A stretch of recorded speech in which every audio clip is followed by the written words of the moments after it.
Buenas noches. Gracias por este privilegio de poder estar con ustedes a la distancia.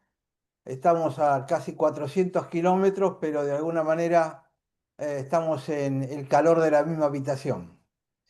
Eh, Vamos a estar hablando del Espíritu Santo y no voy a tratar de explicarles la teología del Espíritu Santo, es decir, las cosas más complicadas. Mi intención es tratar de mm, explicarles qué significa esa palabra, quién es el Espíritu Santo y sobre todo hacer una revisión bíblica del Espíritu. Cuando el Espíritu Santo aparece, qué dice, cómo se usa. Es decir, de alguna manera quiero darles las herramientas para que ustedes mismos puedan seguir explorando el tema por cuenta de ustedes. Generalmente los enfoques teológicos son, bueno, cuáles son los símbolos, dónde aparece la doctrina del Espíritu Santo. No voy a meterme en esos temas, voy a darles exclusivamente Biblia. Y de alguna manera también lo que pretendo es darles un par de conceptos que son absolutamente, digamos, claves para ayudarlos a entender toda la Biblia en función de un par de conceptos que yo creo que son absolutamente centrales. No me molestan las preguntas, si quieren hacer preguntas o comentarios, los escucho con toda libertad. Me gusta que las charlas puedan ser interactivas, así que siéntanse libres para poder hacer esto. Espero que tengan una Biblia, porque la van a estar utilizando, porque los voy a llevar de un lugar a otro, de un versículo a otro, así que prepárense para moverse en la Biblia. Vamos a empezar con el Evangelio de Juan, capítulo 4, versículo 24. Es un versículo bastante conocido que dice, Dios es espíritu. Esto es toda una definición que vamos a ir extendiendo a lo largo de este tiempo. Dios es espíritu y los que lo adoran deben adorarlo en espíritu y en verdad. Es decir, la naturaleza de Dios es espiritual, la forma de conectarnos con el Espíritu Santo es en el nivel espiritual. Es decir, no puedo desde la carne, cumpliendo ciertos ritos religiosos, acercarme a Él. La conexión con el Espíritu Santo tiene que ser espiritual. ¿Qué quiere decir esto? En la Biblia hay dos conceptos. Cuando Dios habla, cuando Cristo habla, siempre habla en el nivel espiritual, en el nivel espíritu. Los seres humanos hablamos y entendemos en el nivel de la carne. Les doy un ejemplo. Jesús le dice a sus discípulos, cuídense de la levadura de los fariseos. ¿En qué pensaron los discípulos? En la levadura que se usa para hacer el pan. ¿De qué estaba hablando Jesús? Estaba hablando de lo que la levadura significa, es decir, inflar una masa con aire para que parezca más grande, pero sigue siendo la misma masa. Entonces hay dos niveles diferentes. Y así él lo hacía permanentemente con el tema de, por ejemplo, cuando a los discípulos eh, Juan y Sebastián o Jacobo le piden, Señor, Santiago, perdón, o Jacobo, le dice, Señor, nosotros queremos sentarnos a tu derecha y a tu izquierda. Estaban hablando y pensando en el nivel de la carne, sentarme al lado de. Cuando Jesús les responde, dice, ¿ustedes pueden tomar la misma copa que yo? Ellos pensaron en la copa que se bebe. y Jesús estaba hablando de una copa espiritual que era la copa de la muerte y del derramamiento de sangre. Entonces, tenemos que entender que a lo largo de toda la Biblia hay dos niveles. Los seres humanos normalmente entendemos las cosas en el nivel de abajo. ¿Por qué? Porque nuestra mente está acostumbrada a eso. Pero cuando Dios habla, habla generalmente en símbolos y en un nivel espiritual para poder entender toda la Biblia, no solo el espíritu, uno tiene que estar a ese nivel. Por eso este versículo dice, Dios es espíritu. Entonces los que lo adoran tienen que adorarlo en espíritu, ahí arriba y no en la carne. No es una liturgia la que me conecta con Dios, una religiosidad, sino es verdaderamente una búsqueda espiritual de lo profundo para conectarnos con Él. Entonces aparece la primera palabra que es espíritu. ¿Qué significa la palabra espíritu? Y quiero llevarlos al hebreo primero para que entiendan el concepto en hebreo y después que entiendan el concepto en griego, que es básicamente el mismo. El concepto en hebreo significa viento o aire o brisa o tormenta o lo que no se ve pero que aparece y uno lo puede sentir alrededor. Supongo que se acordarán del episodio de Nicodemo, cuando Nicodemo lo viene a ver a Jesús. Y Jesús le dice, Nicodemo, el aire o el viento sopla de donde quiere. Para la mente hebrea, no está hablando del viento físico que estaría acá abajo. Está hablando del viento, del ruaj, que es la palabra en hebreo para espíritu. Entonces, todo lo que tenga que ver con aire, viento, soplar, y ahora lo vamos a ver, todo eso es el concepto de espíritu. Cuando un bebé nace, venía respirando a través del cordón umbilical. ¿Cuándo se dice que nació vivo? Cuando recibe la primera inspiración e inmediatamente lloran en general. Es decir, que el nacimiento de la vida, el concepto de la vida, está conectado con el aire que uno respira.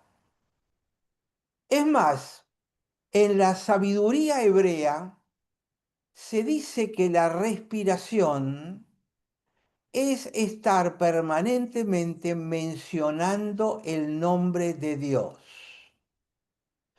El nombre de Dios en hebreo, el Señor, es algo parecido a Yahvé, o Jehová sería traducido en castellano, pero en hebreo es Yahvé.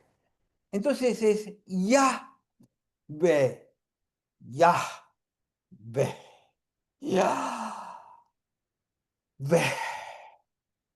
Yah.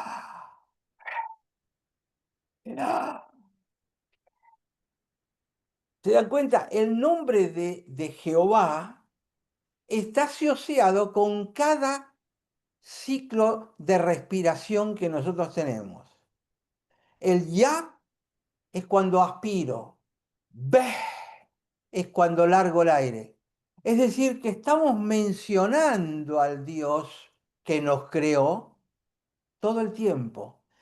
Este es el concepto hebreo de espiritualidad. Espiritualidad no es cantar el domingo en la iglesia, ni siquiera es orar 10 veces por día en casa.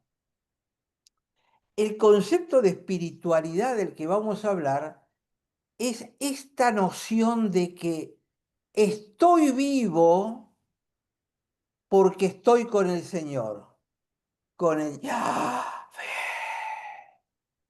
Yahvé. Todo el día, cada respiración. La espiritualidad tiene que ver con eso, con una forma de vida en forma permanente. La palabra en griego es pneuma o neuma, de cuál viene lo de pulmonía, pneumo, de pulmón, donde se mete el aire y de donde sale el aire. Es el mismo concepto, es el aire que se mueve. Ahora voy a darles algún ejemplito más. Ahora, cuando el hebreo habla del espíritu, pero el espíritu que es este viento, le pone otra palabra al lado para caracterizar a lo espiritual. Acuérdense que el espíritu es Dios y Dios es espíritu. Estamos hablando de él. Es ese espíritu. Todos los seres humanos tienen un espíritu. Pero acá vamos a estar hablando de el Espíritu Santo. Entonces, el hebreo dice el Espíritu, el Santo, Ruach HaKodesh. ¿Qué quiere decir? El Espíritu, el Santo. ¿Por qué? Porque hay otros espíritus.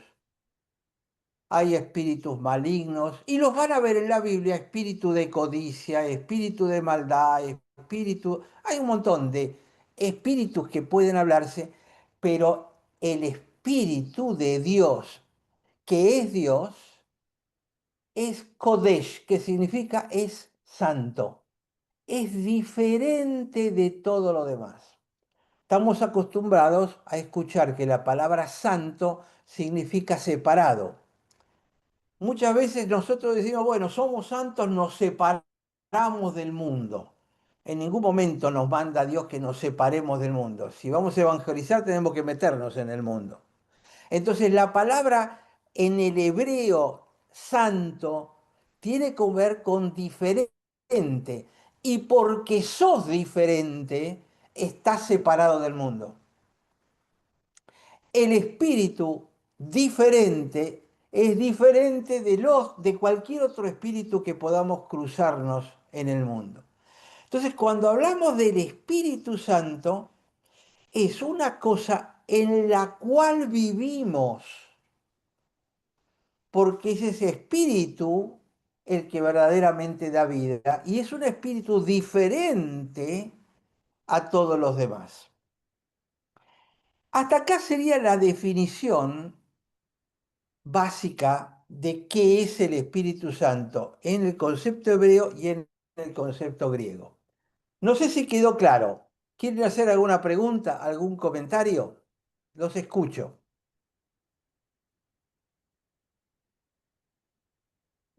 Muy claro, Manuel. Bueno, entonces, entiendan el concepto de constantemente, el concepto de Espíritu Santo debiera estar ahí, lo cual no quiere decir que todos tengamos el Espíritu Santo. Pero el concepto hebreo de Espíritu Santo es aquello que nos da vida desde el primer momento que inspiramos al nacer y cuando se acaba la vida, cuando expiramos, largamos el aire por última vez. Ah, y ahí se acaba la vida, porque se acaba el movimiento del viento, del aire, de la respiración, del aliento. Les estoy dando sinónimos que se traducen de distinta manera, pero la palabra es siempre la misma. Es esta palabra ruaj. Y ahora les voy a dar un segundo concepto que es clave para poder entender y descifrar todo el resto de la Biblia.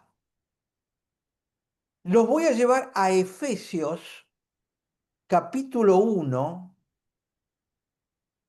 versículo 17. Efesios 1, 17.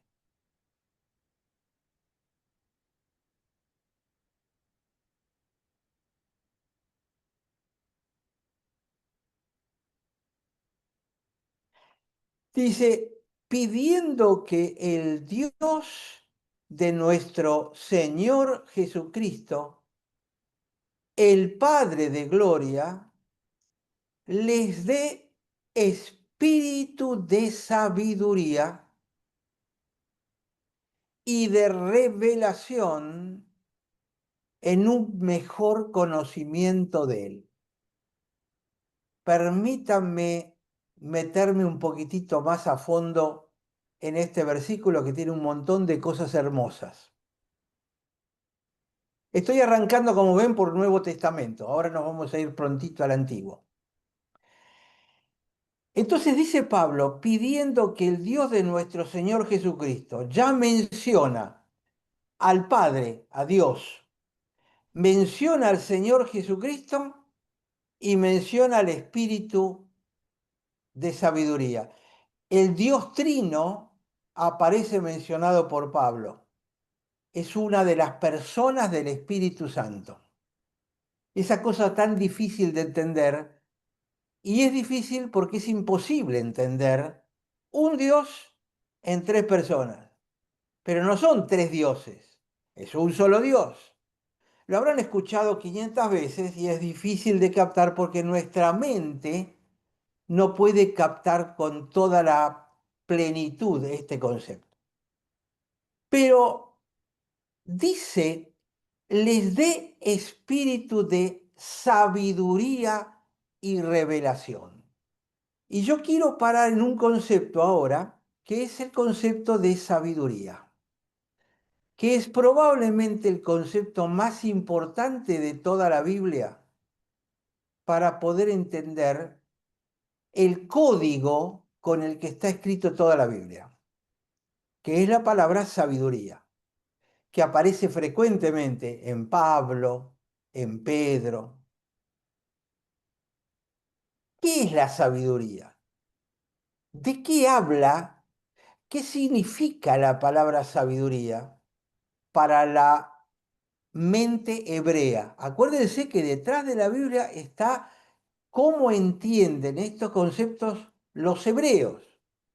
Si no, se nos va a escapar, le vamos a agregar un montón de cosas que no tienen que ver con esto. Ahora lo voy a llevar a un proverbio. El proverbio es Proverbio 8, versículos 22 y 23. ¿Qué es la sabiduría? Y vamos a leerlo despacio. Yo sé que son conceptos medio profundos, pero son claves para que puedan seguir creciendo por sí mismos. Dice Proverbios 8, 22 y 23. Dice así, el Señor me poseyó al principio.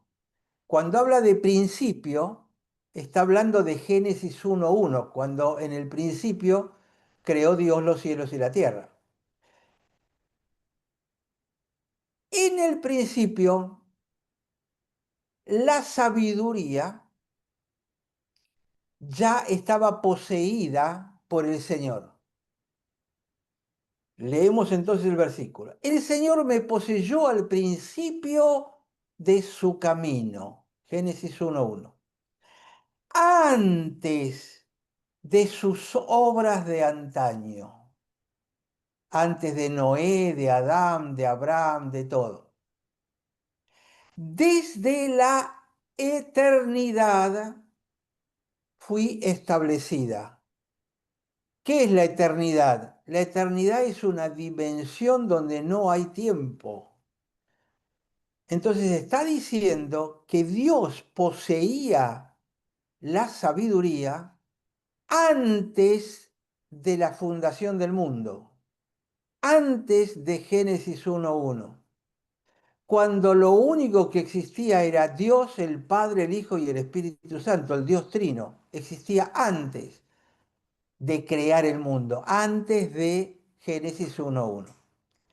Desde la eternidad fui establecida. ¿Quién la pudo haber establecido? Dios.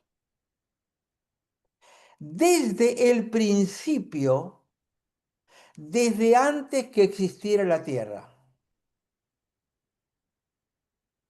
Ahora, hagan este ejercicio. Génesis 1:1 empieza el tiempo. En el principio creó Dios los cielos y la tierra. Y de ahí viene todo lo que conocemos. Adán, Noé, Abraham, David, Jesús, etc. Antes de que todo eso existiera, donde lo único que había era eternidad, así que el concepto de antes, que es un concepto de tiempo, casi no se puede aplicar a la eternidad. La sabiduría ya existía. Entonces la pregunta es, ¿en qué consiste esa sabiduría que estaba en Dios? Tienen que entender este concepto para entender todas las veces que aparece la palabra sabiduría, tanto en el Antiguo como en el Nuevo Testamento. Pido a Dios que sean llenos de toda sabiduría espiritual, dice Pablo. Ruego al Señor que ustedes crezcan en sabiduría. Está siempre hablando de este concepto que existía antes de Génesis 1:1. ¿Me siguen hasta acá? Sí. ¿En qué consiste la sabiduría de Dios? Dios, antes de crear el mundo, antes de crear los ángeles, antes de crear el hombre, tenía un plan, un proyecto, una idea, algo que quería concretar. ¿Qué era? Crear al hombre para darle la oportunidad de disfrutar eternamente en la presencia del Dios Trino, y él tenía que crear a un hombre que fuera libre para que pudiera, si quería, compartir esa eternidad con Dios. Pero sabía que para crear un hombre libre, ese hombre iba a fallar y él iba a tener que venir personalmente, meterse en la historia, en la forma de Jesucristo, para lograr, digamos, arreglar las cosas que el hombre naturalmente iba a hacer. Este era el proyecto de Dios, crear al hombre, y como el hombre iba a tener problemas, él mismo creó el plan de redención, que es: yo me voy a hacer hombre y voy a aparecer, voy a meterme en la historia para poder salvarlo. Este era el plan. Ese plan, toda esa idea, es la sabiduría de Dios. Cuando Él crea a Adán y a Eva y los pone en el huerto, Adán y Eva no sabían todo el plan de Dios, pero de alguna manera estaban conectados con Dios, hasta que viene la serpiente y le dice: ¡ah! Lo que les dijo Dios no es tan así. Y el hombre y la mujer eligieron la sabiduría de la serpiente en lugar de la sabiduría de Dios. ¿Se dan cuenta de la trascendencia de este concepto para entender todo el resto de la Biblia? Entonces, ¿qué es la sabiduría de Dios? Es el plan de Dios. Cuando Pablo, Pedro dicen: ruego que sean llenos de toda sabiduría, es: muchachos, entiendan el plan original de Dios para seguirlo, para meterse en ese plan. ¿Quién es el que nos guía para poder seguir ese plan? Es el Espíritu Santo. Por eso la trascendencia de este estudio que vamos a hacer sobre el Espíritu Santo. Porque el Espíritu Santo es el Espíritu que tenía Cristo, o que era Cristo cuando Cristo vivió, y que ahora está en nosotros para guiarnos a que podamos cumplir esa sabiduría de Dios y ese plan de Dios, para que dejemos de estar en manos de la sabiduría de la serpiente y volvamos a estar en la sabiduría de Dios. Y esto es una cosa progresiva a la cual nos va llevando el aliento de Dios. En cada respiración, el Espíritu Santo va a ir guiándonos para acercarnos en ese lugar. Entonces, a ver si quedó claro el concepto de sabiduría. Es el plan maestro de Dios. Y cuando yo digo, ¿cuál es la sabiduría de Dios? La sabiduría de Dios es Cristo. Sí, Cristo es, digamos, la persona que representa todo esto que les he comentado. Representa el plan de Dios, representa su decisión de venir a meterse en el mundo, representa lo que el Espíritu va a estar guiando. Entonces, cuando yo hablo Cristo, si yo creo en Cristo, ¿qué estoy diciendo? Que creo en el plan de Dios que me llegó a través de Cristo. Por eso la centralidad absoluta de Cristo, y sin Cristo no hay posibilidad de salvación.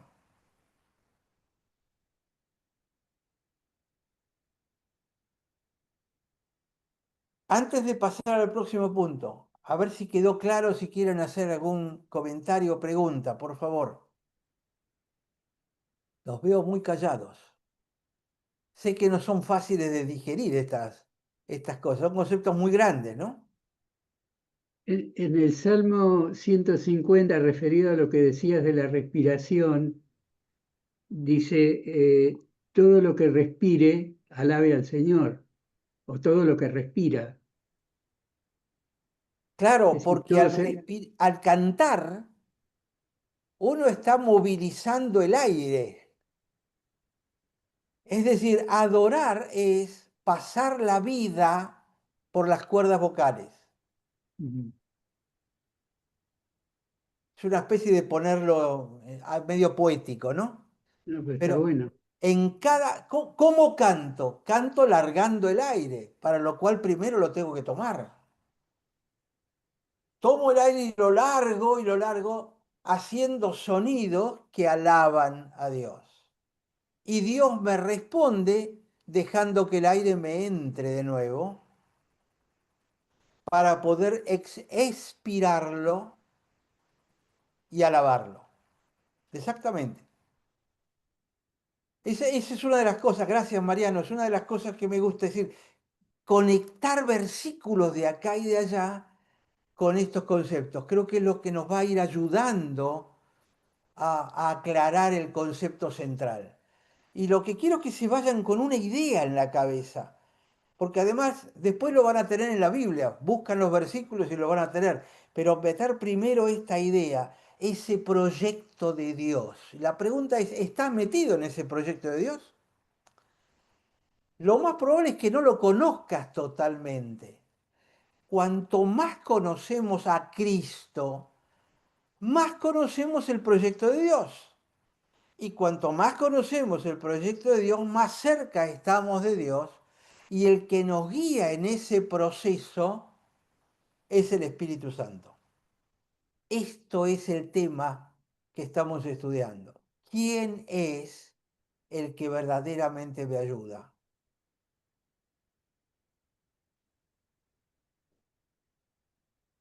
Entendido este concepto de qué es la sabiduría, y la sabiduría es Cristo. Es decir, hay muchos teólogos incluso que lo han dicho directamente. La sabiduría de Dios es Cristo. Lo personalizan, lo meten en una persona. Es cierto, pero se dan cuenta que es mucho más que Cristo. Es todo un plan que involucra un montón de cosas que son las que están explicadas en la Biblia. Entonces, vamos a Génesis capítulo 1, principio de la Biblia.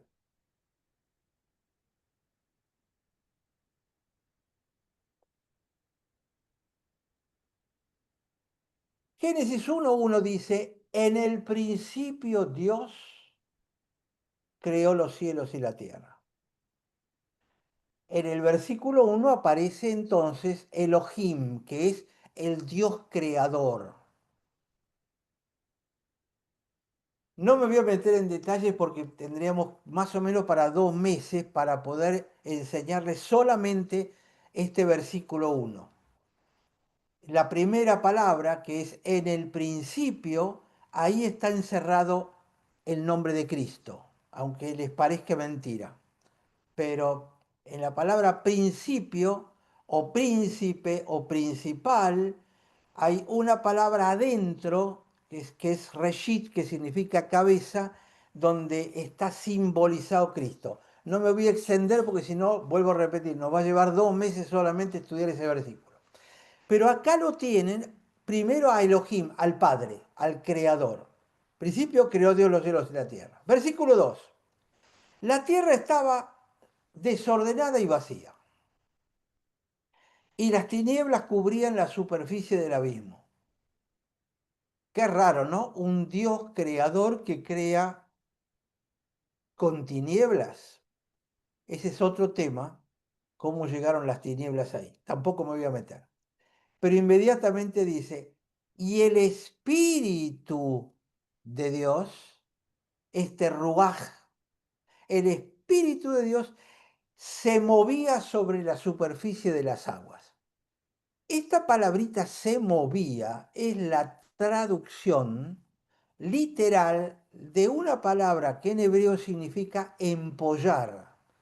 Lo que hace la gallina con los huevos, lo que hace un pájaro con los huevos, que lo cubre con sus alas y le da calor para que transcurrido cierto tiempo aparezca la vida. Literalmente ahí dice, el Espíritu de Dios empollaba la superficie de las aguas. Es interesante que la ciencia dice que la vida comenzó en el agua, ¿no? Los primeros seres unicelulares nacieron en el agua. Así coincide con la Biblia perfectamente. Entonces aparece el Espíritu Santo en esta función. Fíjense que en nosotros es de alguna manera el aire que entra y sale, es el que nos guía, es el que nos acompaña, es el que nos empolla para que seamos espirituales, para que seamos de la misma naturaleza que Dios. No lo seremos hasta que estemos en su presencia, pero el crecimiento cristiano es este empollar del Espíritu para que cada vez seamos más parecidos a Cristo. Pablo lo dice en Efesios, dice, para que alcancemos la plenitud de la estatura de Cristo. Para eso le dio dones a los hombres, bla, bla, bla, bla, bla. El Espíritu Santo nos empolla, nos hace crecer, nos cubre con sus alas de protección. Lo van a ver Mariano en muchos salmos. La protección del Espíritu, las alas, bajo tus alas.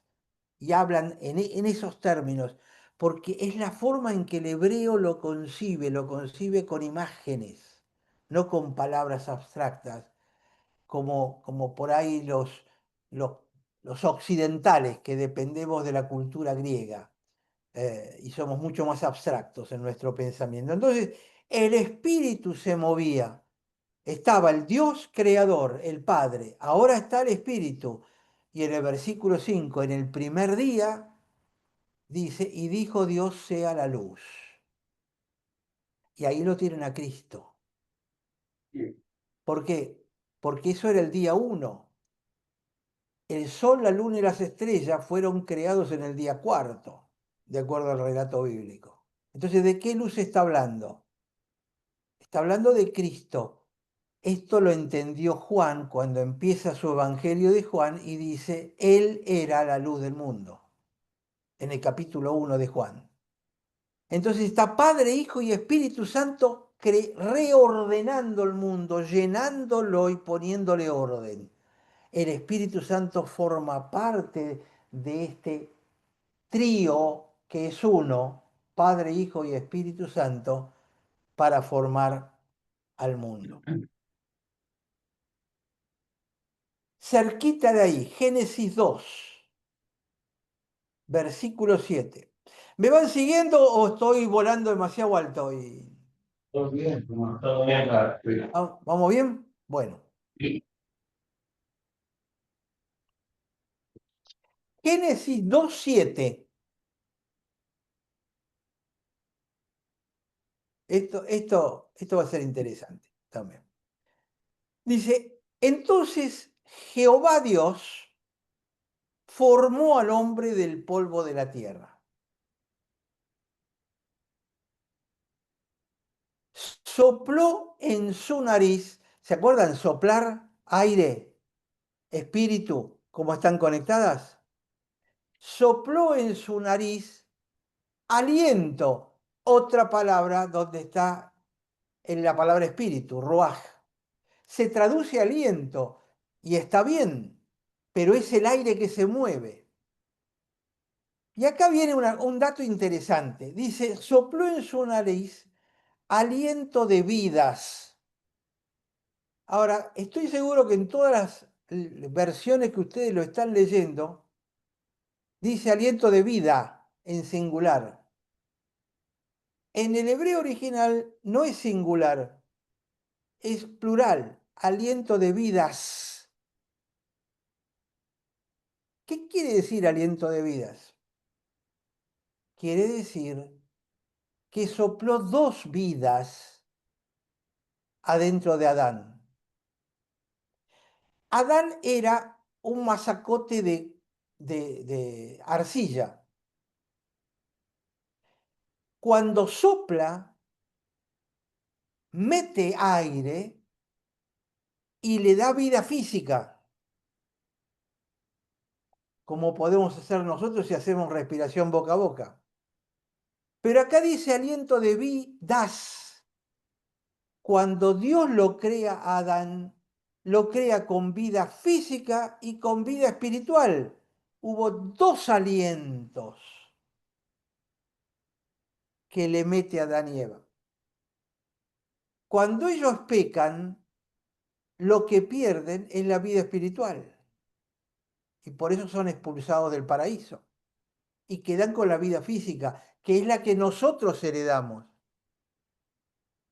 Por eso todo ser humano nace con vida física, pero no nace con vida espiritual de conexión con Dios. Por eso dice Pablo, no hay justo ni aun uno. Porque en el fondo los que no creen son cadáveres que caminan.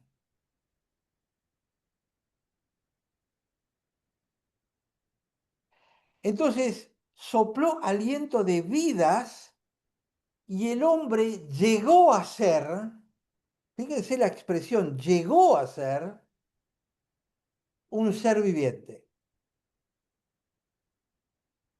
Ahora, hay un concepto muy importante con respecto a este ser viviente.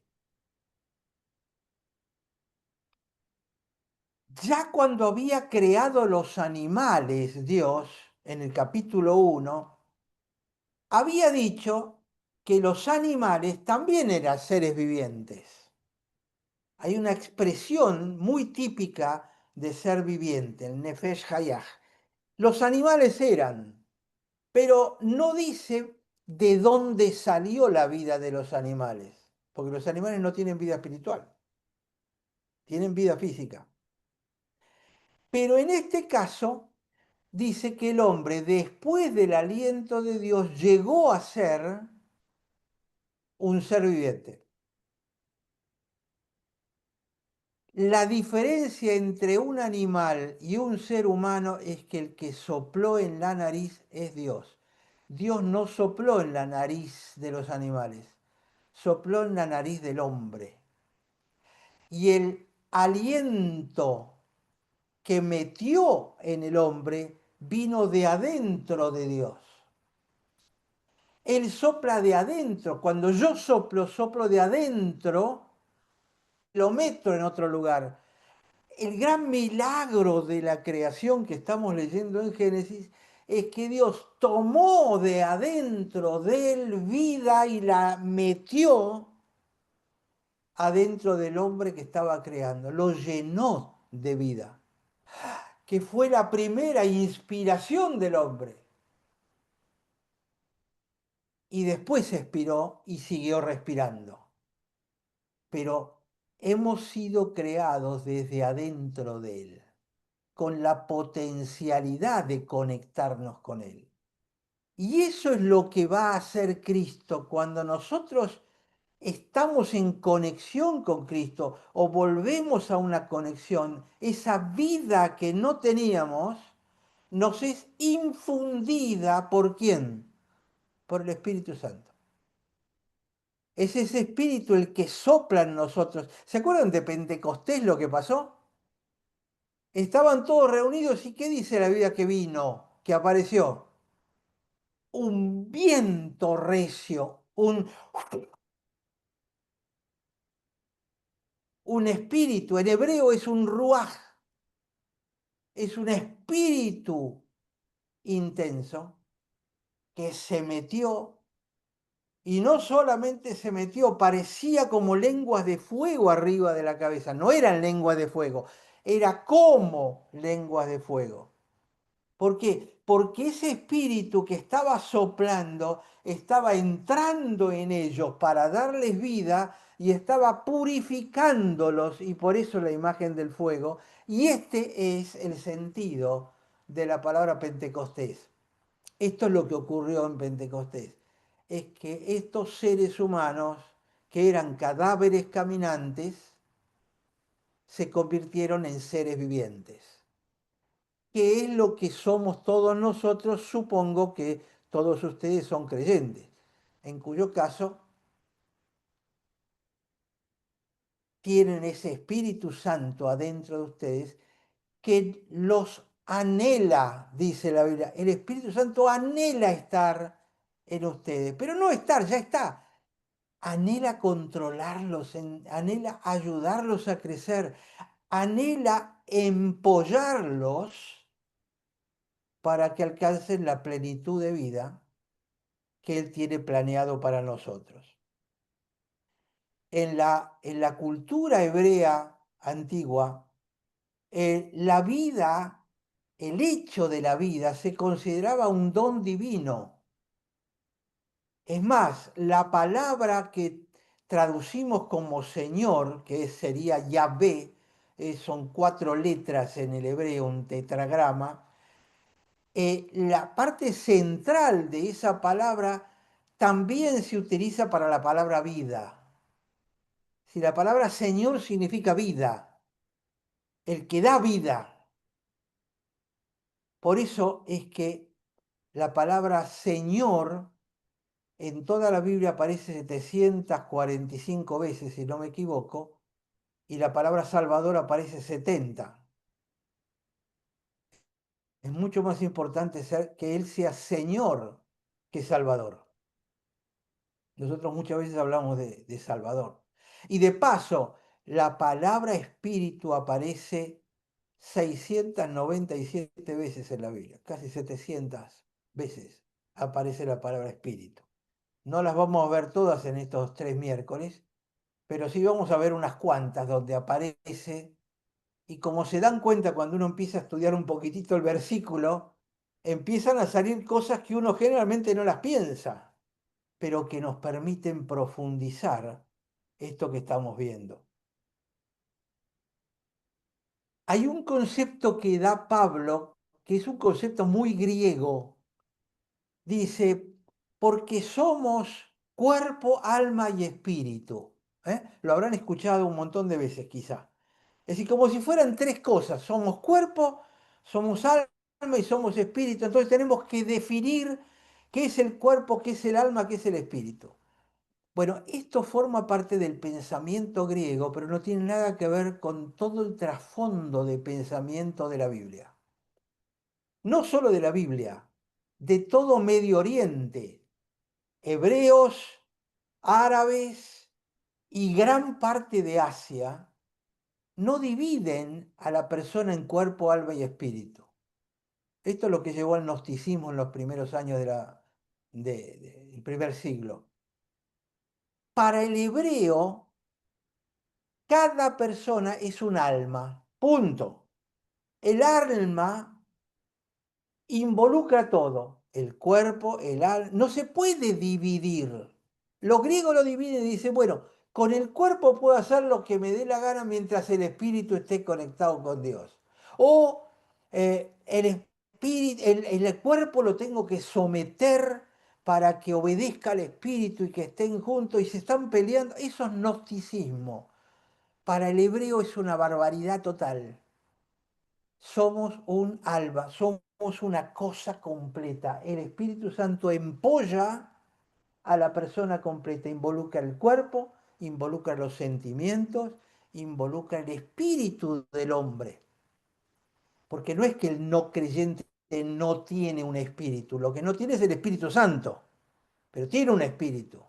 Y ese espíritu es el que busca en muchas religiones a veces tratar de llenarse y no se va a poder llenar de esa manera.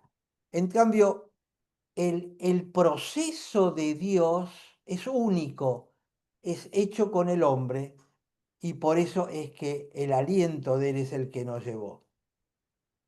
Entonces,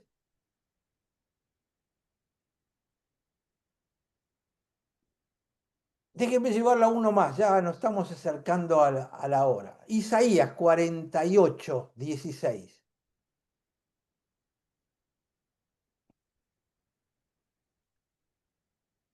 Isaías 48, 16 dice así: acérquense a mí, oigan esto. Desde el principio no hablé en secreto. Es Dios el que está hablando. En el principio, y en el principio nos lleva a Génesis 1:1, ¿no? En el principio creó Dios los cielos y la tierra. Dice, desde el principio yo no hablé en secreto. Es decir, habló en público. Desde que eso se hizo, allí estaba yo. Y ahora me envió Jehová, el Señor, la palabra Jehová el Señor y su espíritu. Está hablando de la sabiduría, como el Padre y el Hijo están enviando el Espíritu. Así ha dicho Jehová, dice el versículo 17, el Redentor tuyo, el Santo de Israel. Ese es Cristo. Yo soy Jehová, Dios tuyo, que te enseña provechosamente, que te encamina por el camino que debes seguir. Es este espíritu el que me enseña provechosamente cuál es el camino por el que tengo que seguir. Es decir, mi andar tiene que ser dejar que el espíritu me vaya llevando y me vaya guiando.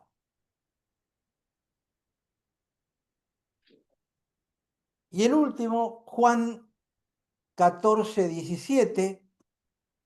Espero que les guste andar de un versículo al otro porque los próximos dos van a ser peores todavía, los voy a hacer mover más, para que por lo menos tengan agilidad con los dedos.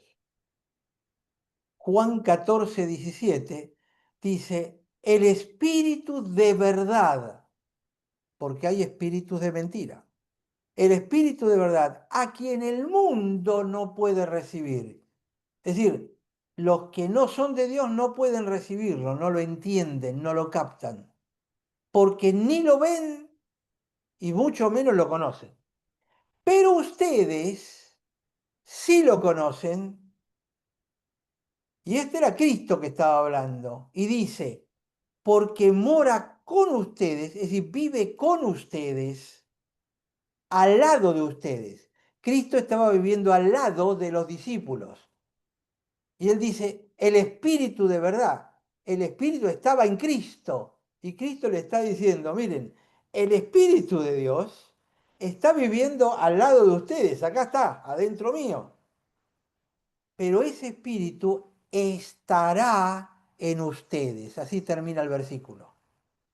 Es la promesa de Cristo de que ese Espíritu que estaba adentro de Cristo, guiándolo, iba a estar adentro nuestro. Cristo muere, desciende al Hades, asciende, llega allá arriba Y dice el libro de Hebreos, lo primero que hizo es sentarse en el trono. Tomó posesión del reino. Y su primera decisión como rey, ¿cuál fue? Quiero que mi espíritu esté en ellos. Esa fue la primera decisión de Cristo una vez sentado en el trono. Y ahí vino Pentecostés, la bajada de ese Espíritu Santo, para que pueda estar en nosotros como hoy está en nosotros y estará en el futuro con aquellos que acepten estar cerca de Dios. Entonces, es el Espíritu de verdad. ¿Por qué? Porque es el que nos guía a toda verdad. Si quieren entender más a fondo todo esto de lo que hemos hablado, lo que tienen que hacer es dejar que ese Espíritu de Dios los guíe a la verdad. Y la verdad es Cristo. Y Cristo es el plan de Dios. Es la sabiduría de Dios, que existía antes de la fundación de los tiempos. El Espíritu Santo nos ha metido en un proyecto universal, eterno, que no tiene principio y no tiene fin, y que nos une estrechamente con el Padre, y ese espíritu anhela que nuestra conexión con Él sea cada vez mayor. Espero que empiecen a sentir la presencia de ese espíritu adentro de ustedes, que está ahí, pero déjenlo mandar, déjenlo hacer lo que tiene que hacer. Permítanle que trabaje en ustedes. Y ojo, no soy pentecostal, pero los reformados creemos en un Dios trino, Padre, Hijo y Espíritu Santo, que se revela a través del Antiguo Testamento y del Nuevo Testamento. Por eso es que fui mechando pasajes de un lugar y del otro, como para poder explicar un poco más. Bueno, todavía no sé si tienen alguna pregunta, algún comentario. No sé si por ahí se perdieron en el transcurso. Ahí me parece que veo una manita. Adelante, te escucho. Yo le quiero hacer una pregunta. ¿El trino siempre están los tres juntos? ¿No se separan Claro, porque son uno solo, no son tres. en un solo espíritu? No, Padre, Hijo y Espíritu Santo son un solo Dios. Pero es una trinidad inseparable. Exactamente. Decimos que son trinos porque son tres aspectos diferentes o tres funcionamientos diferentes de una única persona. Dios es una persona que se expresa de tres maneras. El Padre Creador que está en la eternidad, el Cristo que es el mismo Dios que se metió en el mundo y se hizo carne, y el Espíritu de aquel Dios que está allá arriba y que estaba dentro de Cristo y que ahora está en nosotros trabajando. Todo eso es un paquete único que no se puede dividir. Entonces, Eh, no es que yo puedo aceptar a Cristo y no al Espíritu Santo. Si yo me conecto con Dios, es todo. Es el concepto de alma hebrea. ¿Qué somos? Cuerpo, alma y espíritu. ¿Qué es Dios? Cuerpo, Cristo, alma, el espíritu. Y, ¿se da cuenta? Es todo un paquete que viene junto. ¿Mm? Sí, gracias. Mariano, sí. eh, no sé si lo que Beto pregunta, digo, tiene que ver con esto, porque él dice si se pueden separar. Yo creo que son uno en el pensamiento o en el objetivo, pero Jesús dijo, si yo no me voy, no puede venir el Espíritu. Quiere decir, aunque él tenía el Espíritu, es como que iba a cumplir una función y dice, yo voy al Padre y viene el Espíritu. Ocurre lo siguiente, como para explicarlo rápidamente. En todo el Antiguo Testamento, el espíritu bajaba sobre determinadas personas, hacía algo y se iba. Mm. sobre Saúl, sobre Moisés, sobre David, sobre los profetas. Bajaban, daban su mensaje y el Espíritu se iba. Es decir, en ninguno permanecía. Cuando viene Cristo, viene Dios. Y viene Dios en toda su dimensión. Y el Espíritu estaba en Cristo. Si me permiten usar la palabra para tratar de entenderlo con una mente humana, es como que el Espíritu estaba prisionero adentro de Cristo, porque Cristo era todo Dios y era todo Espíritu.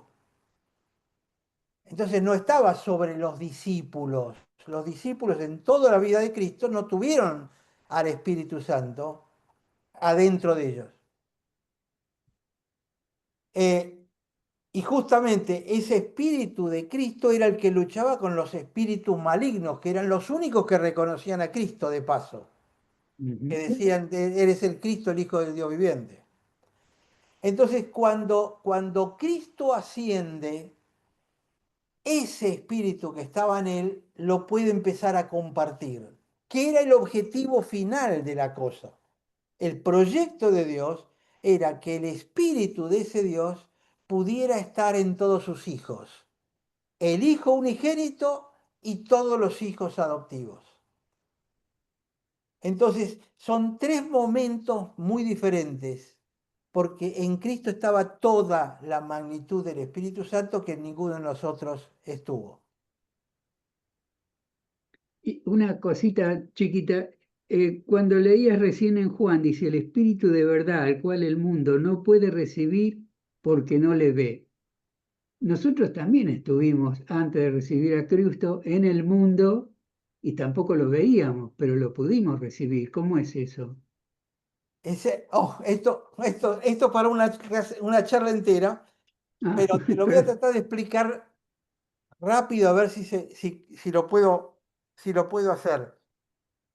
Cuando Adán y Eva toman del fruto y aceptan la sabiduría de la serpiente, la- el capítulo 3 de Génesis dice, y sus ojos fueron abiertos mm, y conocieron que estaban desnudos.